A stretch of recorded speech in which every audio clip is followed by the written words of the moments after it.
Yeah, it's a quick start this year. It's good. You know, the length of spring training was a touch too long. It was kind of set that way for guys that used to come to spring training without having picked up a ball or worked out, and that's just it doesn't happen much anymore. So yeah, it's good to have a little compressed schedule. We've seen things here and there. It sounds like Alex and Snit have put a priority on not overworking you guys during spring. Does that show up? And for you guys at all? I mean, do they tell you guys that? I heard the workout room doesn't open before a certain point, things like that. Um, yeah, I think there's a lot of you hear the term analytics now. There's a lot of data in baseball, and that applies to workload, guys getting sleep, nutrition, hydration, all that stuff. So if you can, the whole summer we're going to be mostly getting up late and playing night games. So, why make us get up at 5:30 to come practice here in spring? So they've moved that back a little bit, and they're monitoring workload. And I think it's the prudent way to do it. We saw out in the 10-pack bullpen, the little, I don't know if it's a spin rate, whatever those things are that are way beyond my understanding. How much has that kind of stuff changed even throughout your career?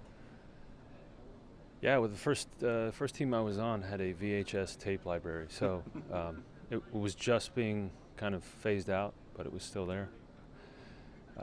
And now we have just mountains of data. So yeah, that's just done a complete 180. Everybody's looking for an inefficiency, trying to figure out an advantage on their opponent. So, those spin rate, cameras, Rapsodos, those are pretty neat, really cool. With all that extra information at your disposal, as a guy who's been around a while, is it hard to maybe not get overwhelmed at times with just how much extra data is out there for you guys now? Yeah, if they were to present all the raw data to us, it would be like that. But they do a great job here. Of kind of distilling it down into usable information, and they'll give you the full thing, drinking out of a fire hose if you want, but they do a good job of kind of filtering that down and letting us know what's actually applicable. What's been your thoughts about this clubhouse, this group? A lot of good veterans in here, a lot of young kids with a lot of energy as well. What have you kind of thought about this mix? Yeah, it's a good mix. It's talking to somebody about this just the other day. This is the third time I've been on a team where it was right on the cusp of the young talent kind of maturing, and you mix in the right amount of veterans and you go on a sustained run of winning, and it's the most fun time to be in an organization because you just know what's on the horizon. So it's a great mix of young guys that just love to play the game, and some older guys that can maybe help them along their way.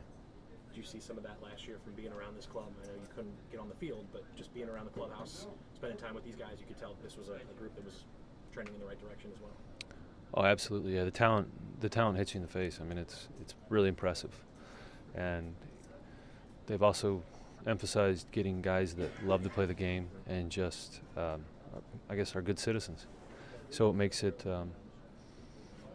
easier to kind of coexist in a locker room for 8 months. And these young guys are pretty special, and like I said, I got to see some of the older guys last year work and kind of help the young guys along their way. How about with Josh, competing against him in the American League? I'm sure you certainly know the impact he can make in the clubhouse and on the field as well. Yeah, he first time I saw him at FanFest, he reminded me he took me deep in college. So there's that attitude, that spirit that you just love as a teammate that you might not love as much as an opponent.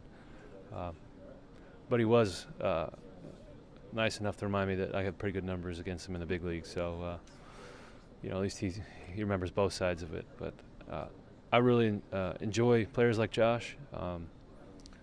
He's got a lot of energy. He plays hard. His uniform's always going to be dirty. And off the field, he's gets everybody talking. Teams need that. Teams need guys that bring up subjects and have us all, pitch in. And I think he's going to be just what the team needs.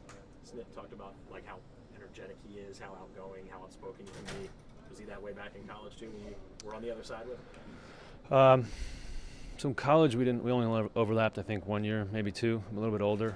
In the minor leagues he walked up to me and started talking to me like we were best friends, and it took me about 10 minutes to figure out where the guy knew me from, and I was like, oh, okay. So that's a talent in itself. It's just being able to talk to anybody him, so he can relate to anybody. It's cool to have teammates that are different, man. Everybody's got different skill sets. If we were all the same, it would be pretty boring. So having a character like Josh here is only going to help us.